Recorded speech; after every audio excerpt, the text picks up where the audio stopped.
Today, we're making a delicious treat, cinnamon sweet potato wedges. These are totally sugar-free, but packed with big flavor that everyone will love. First, let's slice our sweet potatoes into crispy wedges. Grab a bowl and toss them gently with a drizzle of oil, making sure they're evenly coated.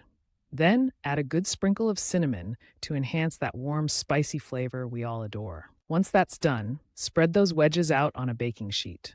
Pop them into the oven at 425 degrees for about 25 to 30 minutes until they turn golden and crispy.